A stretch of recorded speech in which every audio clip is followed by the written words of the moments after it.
Olá, nesse vídeo eu vou passar informações sobre o pós-operatório de herniorrafia inguinal, a cirurgia da hernia inguinal que nós fazemos normalmente por videolaparoscopia. Então essas recomendações são orientações para os nossos pacientes, né? São pacientes que a gente acompanha, não necessariamente vai ser a mesma recomendação que o seu médico vai passar para você. Mas certamente muitas dessas recomendações que a gente vai passar aqui vão servir para você também, tá? Então a primeira coisa que a gente coloca no pós-operatório é com relação à alimentação. Habitualmente a gente não faz qualquer tipo de restrição no pós-operatório, tá? O que a gente orienta normalmente é que o paciente evite alimentos extravagantes, refeições em grande quantidade. Existe na nossa região uma cultura que fala da comida carregada, né? Tem alguns alimentos que não pode, porque é carregado, que inflama, né? Então isso é mais algo folclórico nosso, não existe nada científico que comprove isso. Alguns médicos recomendam esse tipo de cuidado, tá? Aves, abacaxi, né? Feijão verde, enfim, alguns alimentos assim.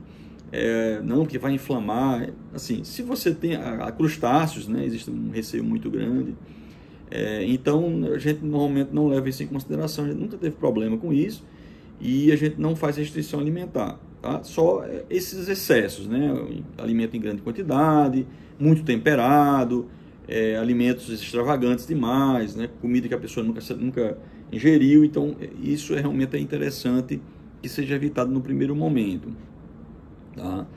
De um modo geral também, quando o paciente está no pós-operatório, se está percebendo que está um pouco mais distendido, pode acontecer o abdômen ficar um pouquinho mais cheio de gás, então a gente pede para que o paciente fale um pouco menos. Então é verdade aquilo que nossas avós falavam, então a gente está falando, a gente faz a aerofagia, a gente sem querer, inconscientemente vai falando e vai engolindo ar, então isso pode piorar um pouco essa sensação de distensão. Então falar menos é importante, se movimentar mais, tá? Se sentar, andar, não é que a pessoa vai sair andando o tempo todo, mas é importante que não fique também muito tempo parado, porque isso vai piorar essa sensação de distensão.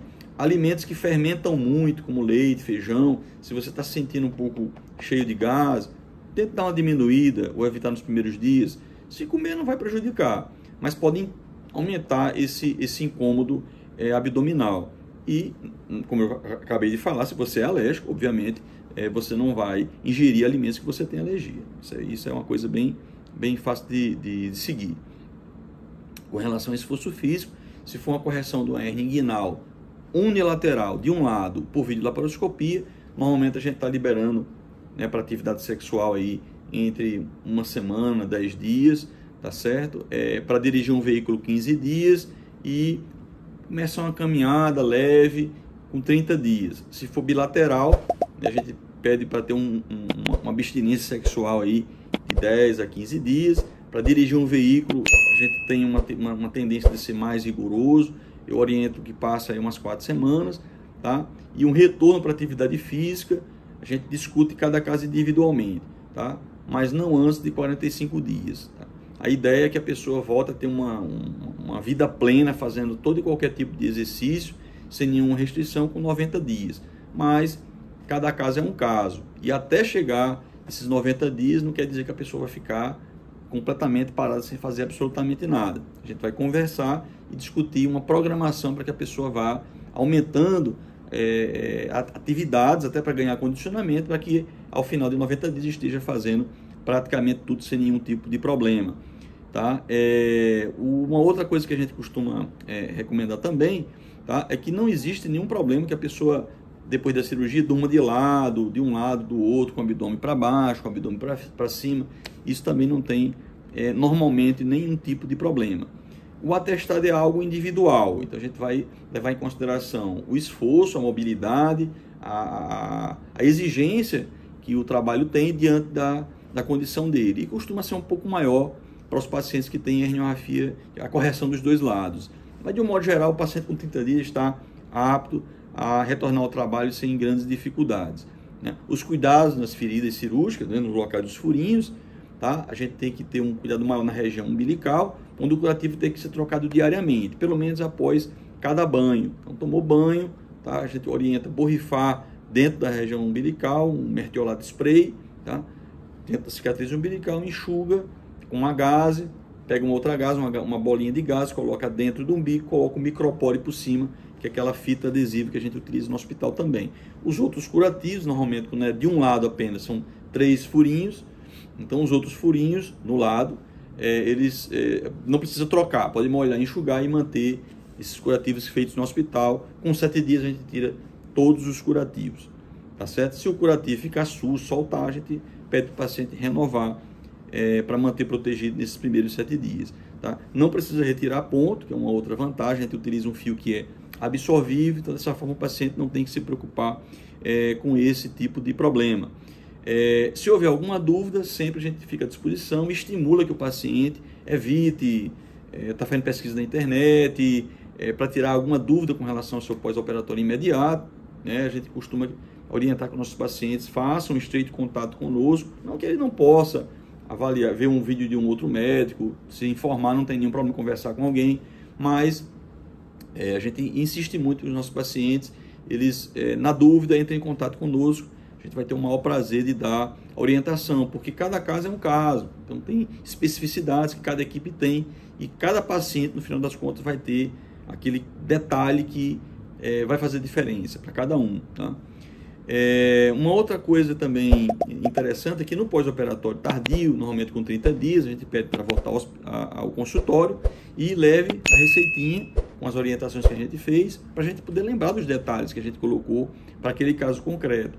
Se foi feita alguma biópsia, que não é rotina fazer, mas se foi feito, a gente orienta o paciente também trazer nesse momento. E se tiver alguma dúvida, anotar no papelzinho, para não esquecer nada no momento da consulta. Às vezes a gente chega no médico e esquece alguma coisa. Assim que sai do consultório, lembra, né, que queria tirar uma dúvida e já saiu do consultório. Mas, no nosso caso, não tem problema. É só entrar em contato conosco, com nossa equipe, que a gente vai ter o maior prazer de dar esse retorno. Alguns sintomas, eles são transitórios. Eles acontecem nos primeiros dias de pós-operatório e desaparecem espontaneamente, sem nenhuma necessidade de tratamento.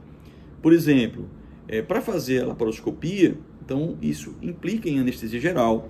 Para fazer anestesia geral, a gente tem que intubar o paciente. O anestesista faz a intubação, isso pode gerar algum desconforto nessa região aqui da garganta. Então o paciente ele pode, no primeiro momento, no primeiro dia principalmente, eventualmente ter um pigarro, um incômodozinho na garganta, mas isso não é nada demais. Isso é algo transitório, normalmente não precisa nem de pastilha, não precisa de coisa nenhuma, espontaneamente ele se desfaz. Tá? Eventualmente pode acontecer hematoma nos furinhos da cirurgia, especialmente na região do umbigo, que também normalmente não precisa de cuidado especial maior, no máximo uma compressa, nos primeiros dias uma compressa fria, tá? Por 15 minutos, 4 vezes ao dia, e depois, se persistir ainda um pouco roxinho, tá? Do terceiro, quarto e quinto dia em diante, se for o caso, utilizar compressas mornas, mas que não é tão quente, é compressa morna, só um pouquinho quente para não agredir aquela pele que é uma pele delicada. Normalmente isso por si só é suficiente. Na correção da hérnia inguinal, eventualmente, pode acontecer também por laparoscopia, o surgimento de hematomas do lado, tá? Hematomas na região, no caso do homem, do pênis, na região da virilha, na raiz da coxa, na bolsa escrotal, né? Isso pode acontecer, não é nada demais, normalmente é reabsorvido. No caso da mulher também pode acontecer nos grandes lábios, na região genital, na região da raiz da coxa, no baixo ventre também pode acontecer, não deve preocupar normalmente. E habitualmente isso espontaneamente se resolve só com as compressas mesmo. Tá? E naturalmente, se houver algum tipo de dúvida, entrar em contato com o médico, com a equipe, né? A gente fica à disposição, porque a gente considera que uma dúvida não esclarecida, ela pode gerar um problema, né? Pode se traduzir em uma complicação. Então, angústia, desgaste desnecessário.